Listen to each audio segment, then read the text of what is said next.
Hola a todos, bienvenidos a un nuevo vídeo en mi canal de YouTube Antón GF. Soy Antón García Fernández y les hablo como de costumbre desde Jackson, en el estado de Tennessee, aquí en los Estados Unidos de América. Y en esta ocasión vamos a hablar de música porque este vídeo se encuadra dentro de la serie Una discoteca imprescindible.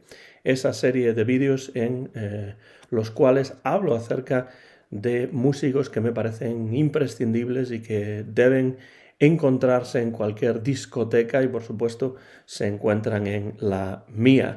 Recientemente he grabado una nueva entrega de una sección que de vez en cuando hago en colaboración con mis amigos Rafa Valero y Guada Guerra del CIES Podcast en la ciudad de Vigo. Es una serie de colaboraciones, una sección dentro de su CIES Podcast que se titula Músicos Insólitos. Hablo de músicos que me parecen interesantes, insólitos, diferentes, por su historia, por su sonido, por su importancia dentro de la música, muchos de ellos poco conocidos, y en este caso no es un músico poco conocido, pero es un músico que a mí me parece muy interesante, imprescindible, y como tomé muchas notas para esta colaboración con Rafa y Guada, a quienes desde aquí por supuesto envío un saludo y les animo a todos ustedes a que se acerquen por el CIES Podcast, porque no es un podcast interesante solamente para gente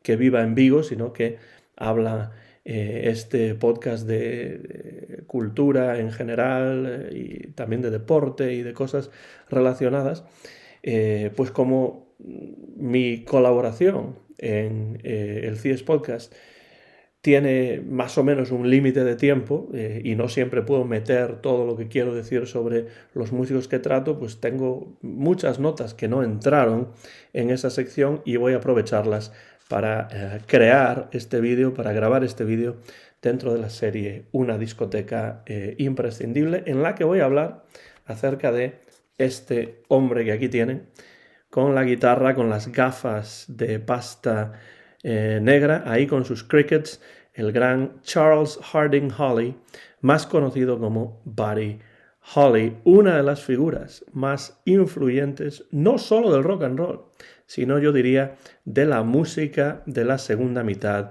del siglo XX. Nick Cohn, el famoso crítico de rock, cáustico y realmente directo y demoledor en muchas de sus críticas, no estaría de acuerdo, pero aunque yo admiro enormemente a Nick Cohn como crítico de música, también admiro enormemente a Buddy Holly como compositor, cantante, como rockero, como pionero del rock and roll de los años 50. Sus interpretaciones determinaron el sonido de grupos como los Beatles, los Hollies. De hecho, el nombre de los Hollies tiene que ver con el nombre de Buddy Holly. Los primeros Rolling Stones también. Bob Dylan lo admiraba enormemente. Don McLean se refirió al día de su trágica muerte en su canción American Pie como The Day the Music Died, el día en el que murió la música. Y yo creo que Buddy Holly no fue influyente solamente por su música, sino también por su imagen. Abro aquí este disco del que hablaré después y aquí está otra foto de Buddy Holly. Piensen ustedes, por ejemplo, en algunas de las gafas que llevaba John Lennon en los inicios de los Beatles. Piensen también en las gafas que llevaba Elvis Costello posteriormente. Y bueno, pues la inspiración está ahí, en Buddy Holly, en esa fotografía que ahí ven. Podemos ver a Buddy Holly por la parte de atrás del disco con los Crickets, con su grupo. Algunos de los discos de Buddy Holly aparecían a nombre de Buddy y otros aparecían a nombre de los Crickets, pero en ellos participaba siempre, por supuesto, Buddy Holly. Su rock and roll mezcla elementos del country, del pop, del blues y del rhythm and blues. Muestra un ritmo bien marcado, unas armonías bien construidas que sin duda tuvieron una enorme influencia en los Beatles y unas melodías también muy agradables. Sus canciones las han versionado multitud de artistas posteriores. pero basta decir que su Not Fade Away fue una de las primeras grabaciones de los Rolling Stones, que su estilo a la guitarra, percusivo, muy rítmico, influyó al primer Keith Richards, o que un grupo de Liverpool llamado los Quarrymen, liderado por John Lennon y en el que estaban también Paul McCartney y George Harrison, los antecedentes de los famosos Beatles, los Quarrymen, grabaron el That'll Be the Day de Buddy Holly en su primera sesión de grabación en un pequeño estudio llamado Philips, en un pequeño estudio de Liverpool en 1958. Si ustedes van a la famosa Anthology de los Beatles, volumen 1, pues ahí aparece la versión de los Quarrymen de That'll Be the Day, que no está nada mal. Buddy Holly, ahí lo ven, ayudó a sentar las bases del cuarteto rockero de 2 guitarras, bajo y batería. Fue uno de los escasos rockeros de los años 50, además, que componían sus propias canciones. La verdad es que hay más de los que parece. Carl Perkins, de Jackson, Tennessee, Chuck Berry, Eddie Cochran, Little Richard, bueno, hay varios, pero entre ellos estaba Buddy Holly, que no solamente era cantante, sino también compositor. Ya he dicho que el nombre verdadero de Buddy Holly es Charles Harding Holly, y nació en 1936 en la pequeña localidad de Lubbock, en el estado de Texas, solo 4 años antes que John Lennon, que nació en Liverpool en 1940. Varios de los familiares de Holly tenían talento musical y él se interesó por la guitarra bastante pronto. Hay que decir que su apellido se escribía con una E antes de la Y, Hollelley, en lugar de Hollly, que sería como se escribiría por un error tipográfico, que ahí quedó para la posteridad.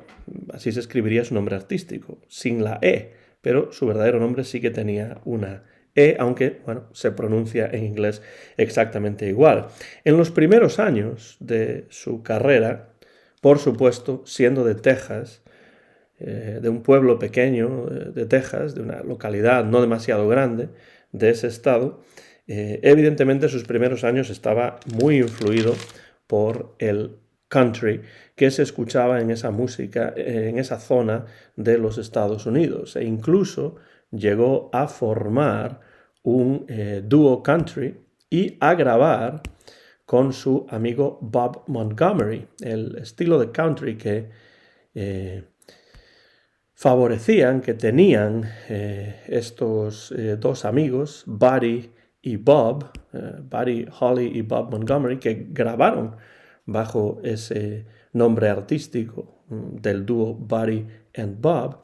Era un estilo de country bastante más suave, con ciertos toques de pop, a medio camino entre el honky tonk y el western swing, pero bastante más suave, y ahí ya podemos escuchar el interés que desde siempre tuvo Buddy Holly por lo melódico, por las melodías. Algunos de los temas aparecen en esta colección que tengo aquí de 3 CDs, Memorial Collection. Tenemos Soft Place in My Heart, Flower of My Heart, You and I Are Through. Estos son temas a un ritmo claramente country de Buddy Holly con su amigo Bob Montgomery. Y ese es el inicio de la carrera de Buddy Holly dentro de la música country, como por ejemplo es el caso también de otros rockeros de los años 50 como Eddie Cochran o como Carl Perkins, que empezaron en el country y se pasaron después al rock and roll. Pero es que a Buddy Holly también le gustaban el blues y el rhythm and blues, que escuchaba asiduamente en la radio. En este sentido era algo semejante a lo que pasaba con Elvis, que tenía como influencia muy importante el country y también el gospel, pero que escuchaba mucha música negra, mucha música afroamericana en la radio, y esto le pasaba también a Buddy Holly.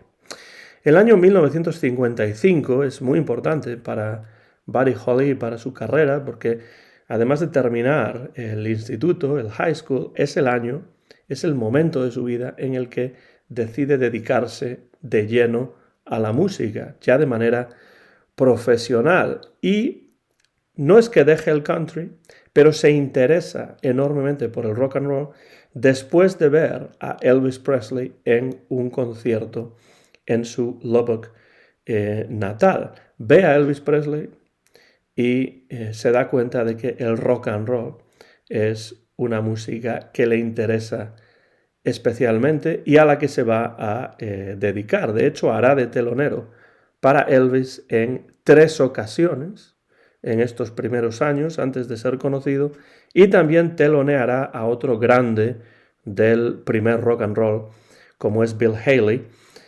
Y no tardará Buddy Holly en conseguir un contrato de grabación con Decca. Esto supone que tiene que viajar a Nashville y esto va a crear un cierto problema, porque desde un principio Buddy Holly, siendo tan joven como era, tenía muy claro cómo quería que sonase su música. Pero las primeras sesiones de grabación en Nashville, dirigidas por el famoso y prestigioso productor country Owen Bradley, no le convencieron porque pensaba que Bradley quería controlar las sesiones y el sonido demasiado, y eso no se alineaba exactamente con lo que él quería crear.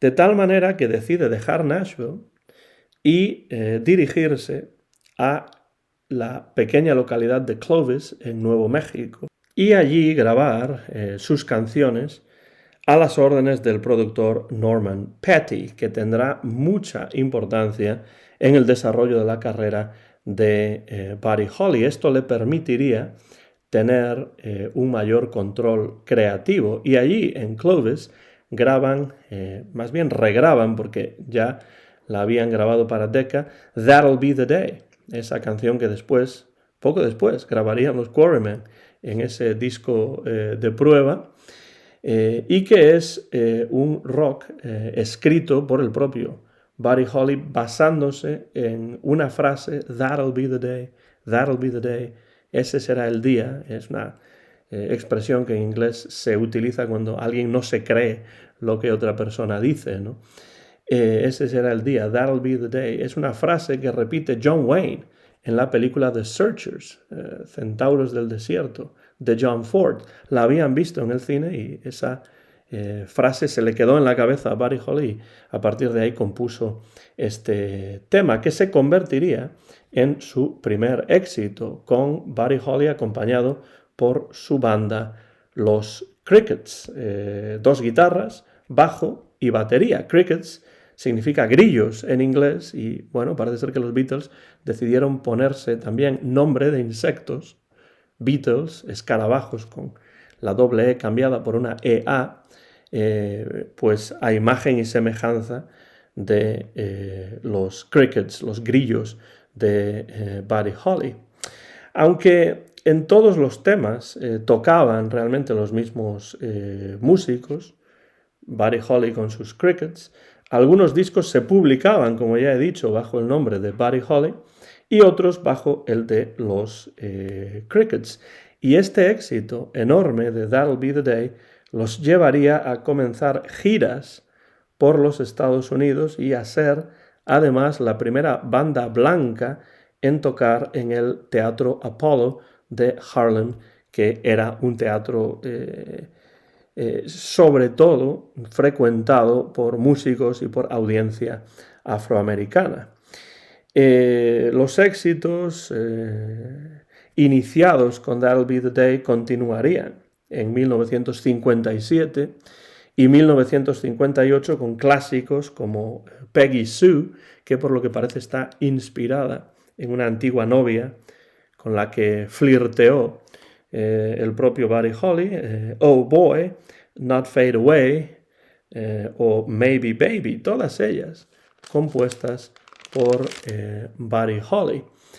Y varios de estos temas los promocionarían también en apariciones televisivas, como por ejemplo en el famoso programa de televisión Ed Sullivan Show, el programa de Ed Sullivan que después presentaría a los Beatles, a los Rolling Stones, a todos los grandes grupos de los años 60 que venidos de Inglaterra llegaban a los Estados Unidos, por no hablar, por supuesto, de Elvis en los años 50 y muchos otros. El programa de Ed Sullivan es de los más legendarios y de los más importantes de la historia de la televisión en los Estados Unidos. Ahí apareció Buddy Holly con sus Crickets.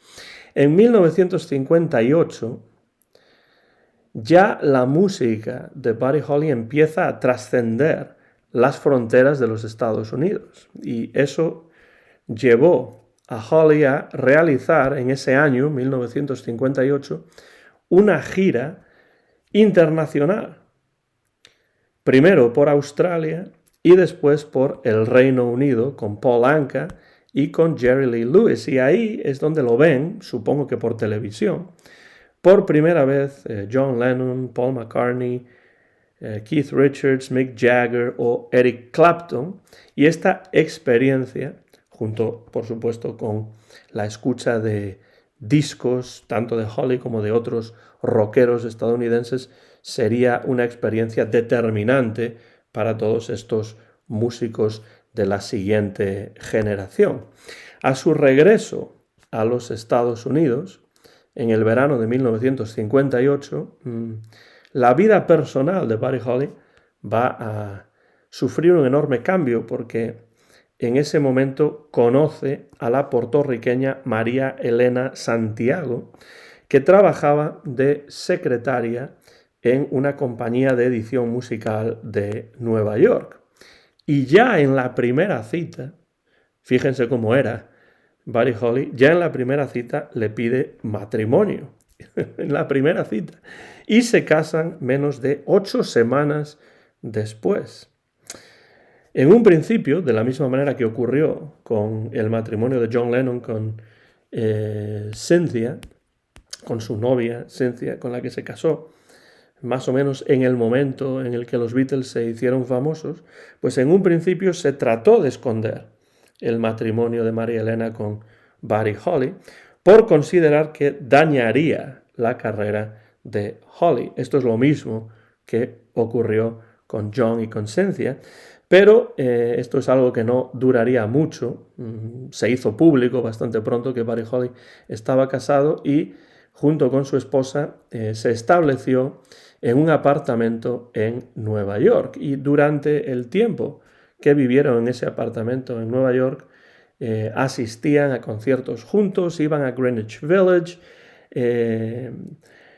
frecuentaban todo tipo de clubes de diversos tipos de música, no solamente de rock, y Buddy Holly se interesó en esos momentos también por el mundo de la edición musical y en el apartamento compuso docenas de canciones, muchas de las cuales nunca llegó a grabar y que sobrevivieron como demos que se publicarían posteriormente, algunas simplemente en esa versión de demostración y otras pues con añadidos musicales que a mí ya no me interesan tanto.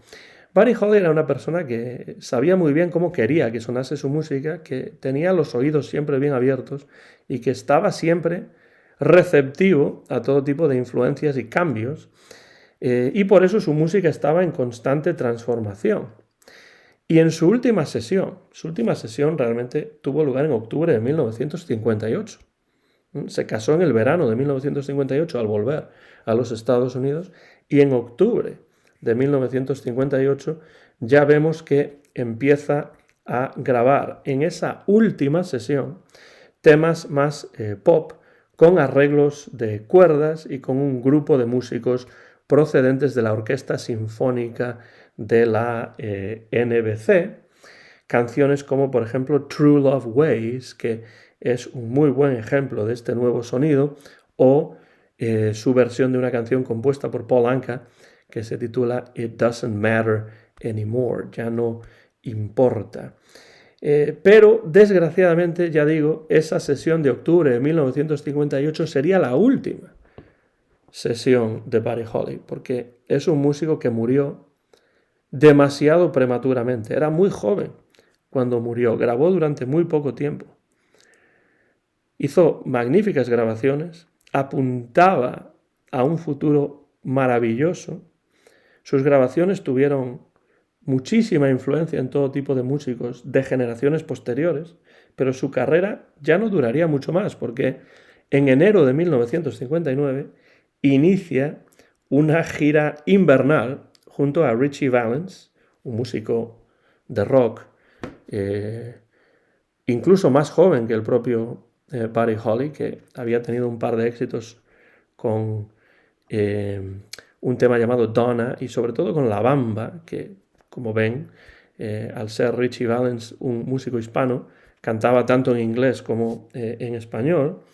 Pues con Ritchie Valens y con el Big Bopper, otro cantante que había tenido recientemente un éxito llamado Chantilly Lace, había sido un disc jockey que después empezó a dedicarse a cantar, a la música, al rock and roll.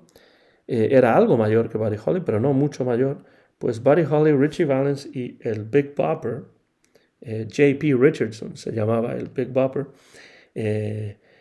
inician esta gira invernal en enero de 1959 y en la banda de Buddy Holly se encuentra un joven Waylon Jennings que toca, creo que el bajo eléctrico en esa banda, en la banda de Buddy Holly, un joven Waylon Jennings que con el tiempo se convertiría, por supuesto, en uno de los grandes forajidos, en uno de los grandes outlaws de la música country. Les recomiendo el libro Honky Tonk Heroes, escrito por Javier Márquez Sánchez. Ahí tienen la historia de todos estos outlaws, de todos estos forajidos de la música country, entre ellos Waylon Jennings, que en estos momentos, siendo todavía muy joven y empezando su carrera musical, estaba tocando el bajo eléctrico en la banda de Buddy Holly.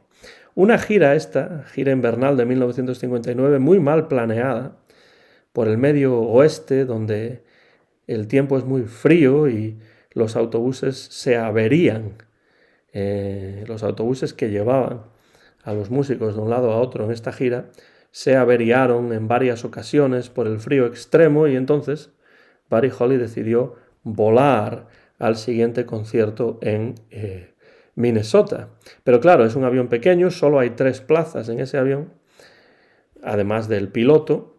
Así que Waylon Jennings le cede su asiento al Big Bopper porque tenía gripe y Ritchie Valens gana su asiento después del lanzamiento al aire de una moneda. Esto es una ironía impresionante, trágica, por supuesto, porque gana Ritchie Valens, según cuenta la leyenda, su asiento en el avión, su asiento fatídico en ese viaje que acabaría con su fallecimiento, pues tirando una moneda al aire. Si hubiese salido de otra manera ese lanzamiento de moneda, Ritchie Valens se habría salvado.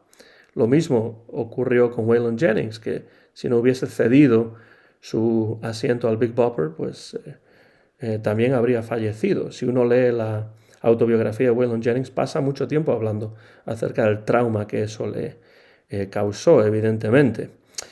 El avión despega en medio de una climatología horrible, probablemente no tendría que haber despegado, y poco después del inicio del vuelo se estrella en un campo de maíz en Iowa y no hay supervivientes. El piloto del avión, el Big Bopper, Ritchie Valens y Buddy Holly fallecen el 3 de febrero de 1959, que es precisamente el día en el que murió la música, según la famosa y muy acertada frase, un poco hiperbólica, claro, pero acertada de todos modos, frase de Don McLean: "The day the music died".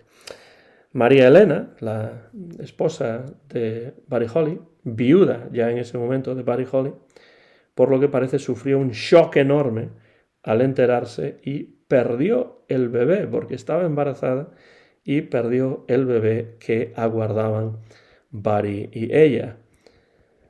Buddy Holly tenía solamente 22 años ese 3 de febrero de 1959, cuando murió él y murió la música.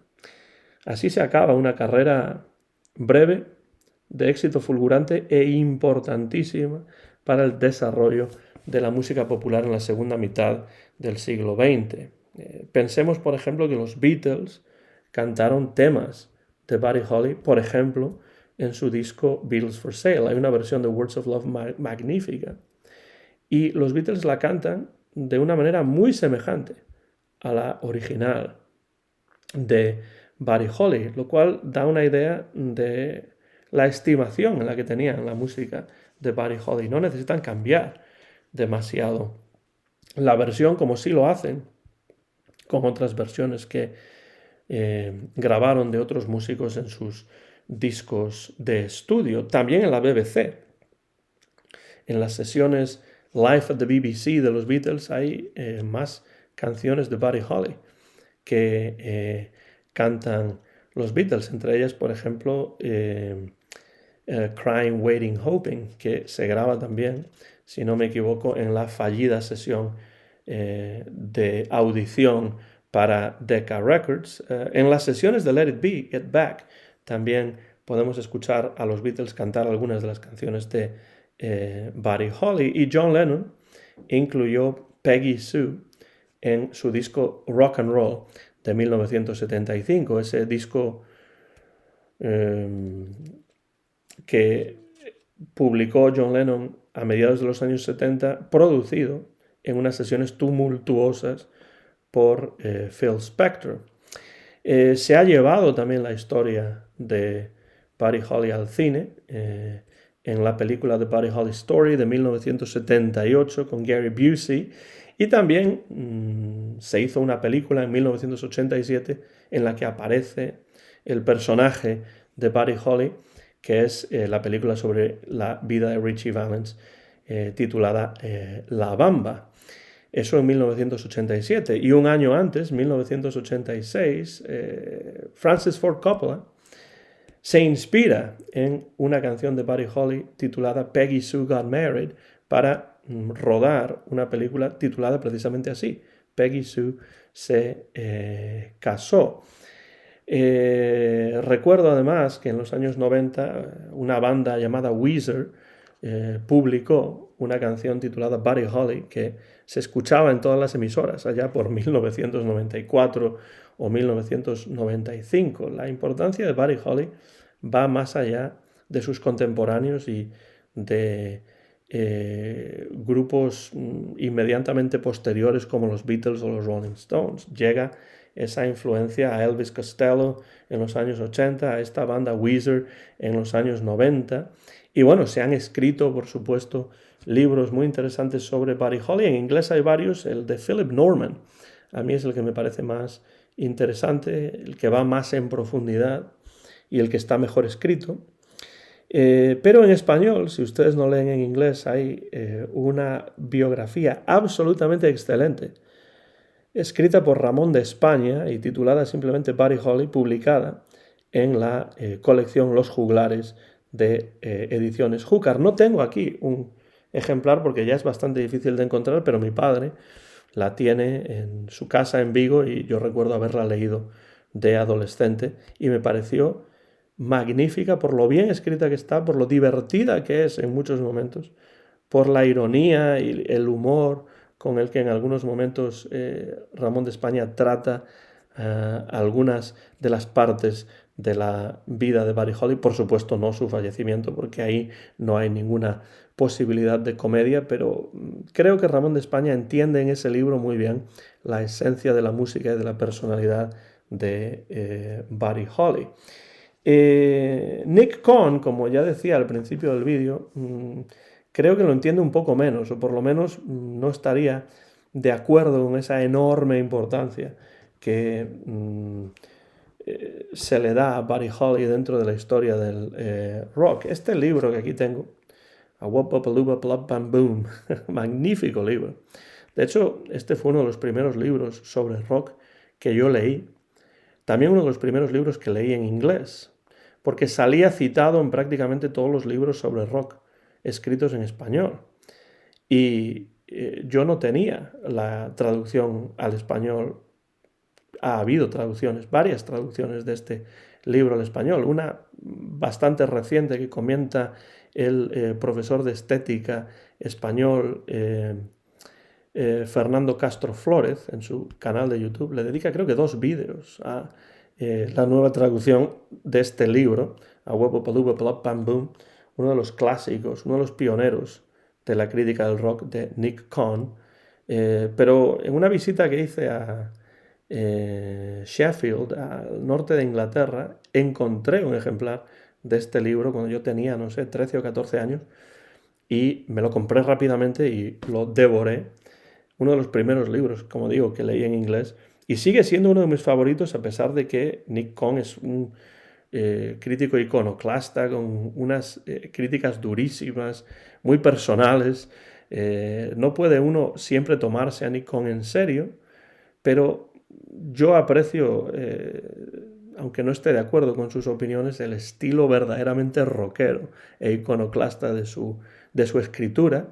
Y este es un librazo, un libro magnífico que todo el mundo debería leer si le interesa el rock. Claro que, como lo escribió en 1968, ni siquiera los Beatles se habían separado todavía cuando este libro en 1969 salió al mercado. Pero aquí Nick Cohn le da con mucha dureza, con mucha fuerza a Buddy Holly, lo critica enormemente en la página 46. Esto lo he traducido yo porque no tengo la traducción al español, como digo, tengo solamente esta edición en inglés, que no es, por cierto, la que compré en Sheffield. Esa está en casa de mis padres en Vigo. Esta la compré después, posteriormente, aquí en los Estados Unidos. Pues en la página 46 de este libro dice sobre Buddy Holly lo siguiente, Nick Cohn, atención. Su ritmo era tibio, su registro vocal mínimo. No requería acrobacias, ni furia, ni esfuerzo. Solo había que ponerse de pie y mascullar. Incluso los temas más rockeros como Rave On u Oh Boy parecían canciones napolitanas comparadas con Tutti Frutti. Tutti Frutti, que es la canción de la que sale el título del libro de Nick Cohn, crítico británico. Canción por supuesto, de Little Richard. Así termina Nick Cohn su descripción de la música de Buddy Holly. Así, Buddy Holly era el santo patrón de los miles de chavales sin talento que intentaron alguna vez ganar $1.000.000. Fue el fundador de una noble tradición. Bueno, creo que John Lennon no estaría de acuerdo con esto, ni ninguno de los Beatles, ni ninguno de los Stones, ni yo mismo, por supuesto, estoy de acuerdo con ello, pero recomiendo este libro, desde luego. Algún día tendré que dedicarle un vídeo a este libro, pero si le dedico un vídeo a este libro, creo que durará muchísimo tiempo el vídeo. De la misma manera que los vídeos de Fernando Castro Flórez, que es además el padre de Ernesto Castro, otro profesor y filósofo, pues los vídeos que él le dedica son extensos pero muy interesantes. Tampoco estaría de acuerdo con Bob Dylan, porque Bob Dylan admiraba enormemente la música y la figura de Buddy Holly. De hecho, en su discurso de aceptación del Premio Nobel de Literatura, dice lo siguiente Bob Dylan, le dedica mucho tiempo, bastante tiempo, a Buddy Holly, a hablar de la importancia de Buddy Holly en su música.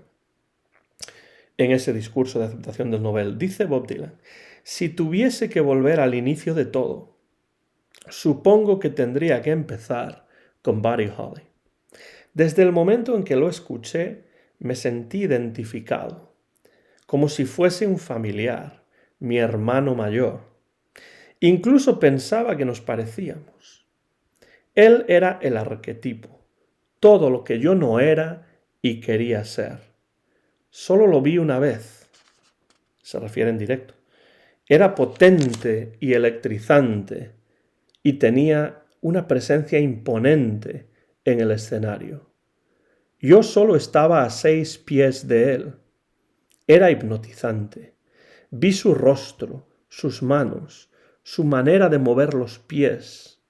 sus gafas negras, su manera de agarrar la guitarra, allí de pie, su traje elegante. Parecía tener más de 22 años. Tenía algo que parecía permanente y me llenó de convicción. Entonces, de repente, ocurrió algo asombroso. Me miró directamente a los ojos y me transmitió algo. No sé qué, pero me dio escalofríos. Así habla Bob Dylan de Buddy Holly, dejando claro lo importante que para él fue la música y la figura de Buddy Holly en el inicio de su carrera. Estoy seguro de que estas son palabras que suscribiría cualquiera de los Beatles y, desde luego, yo recuerdo haber escuchado a Buddy Holly por primera vez, claro, a través de los Beatles. Mi padre en una ocasión me había comprado un disco de Buddy Holly con todos sus éxitos. Faltaba Words of Love, que era la canción que yo conocía a través de los Beatles, pero me dio igual porque escuché las demás y me parecieron maravillosas. Y desde entonces, pues, he admirado muchísimo la música de Buddy Holly y a eso yo creo que ayudó también, contribuyó también ese magnífico libro de Ramón de España en la colección Los Juglares de la editorial Júcar, que ya he mencionado. Por supuesto, quienes quieren acercarse a la música de Buddy Holly, hay muchísimas opciones, hay muchísimas recopilaciones de todo tipo, algunas de un CD, otras de 2, de 3, incluso de más. Pero la que yo recomiendo es esta que llevo ya mostrando desde el inicio del vídeo, que se llama la colección en memoria de Buddy Holly Memorial Collection. De hecho, lo compré de segunda mano, pero todavía puede encontrarse con cierta facilidad. Son 3 discos, 3 CDs, una presentación, pues la verdad es que muy atractiva, con esa fotografía de Buddy Holly por un lado, Buddy Holly con los Crickets por otro lado. Se abre el disco y ahí tenemos otra fotografía de Buddy Holly cantando en directo en los años 50, y si abrimos, pues aquí vamos a encontrar los 3 discos que incluyen la música, empezando con grabaciones de Buddy Holly con Bob Montgomery, como Buddy and Bob, algunas grabaciones de country interesantes para iniciar su carrera. Y después también hay un libreto en el cual tenemos fotografías y tenemos bastante información acerca de Buddy Holly con material gráfico y también con información sobre las sesiones. Bueno, aquí están algunos discos, portadas de discos. Esa fotografía de Buddy Holly sin gafas, yo creo que gana más Buddy Holly estéticamente cuando se pone las gafas, y ahí tenemos pues información sobre las grabaciones, cuándo se grabaron y todo ese tipo de cosas. La parte posterior de uno de los discos, del otro disco de Chirping Crickets. Y bueno, pues aquí está esta foto muy famosa promocional de Buddy Holly. Pues aquí tenemos mucha información sobre la vida breve y la carrera incluso más breve de Buddy Holly, y es una introducción perfecta, yo creo, para tener todo lo que debe escucharse de Buddy Holly. Aquí no está todo lo que grabó, pero se acerca, porque la verdad es que tampoco tuvo tiempo de grabar mucho, pero lo que grabó es realmente interesante. Así que si quieren acercarse a la música de Buddy Holly, esta Memorial Collection es una buena manera, una buena puerta de entrada a su sonido.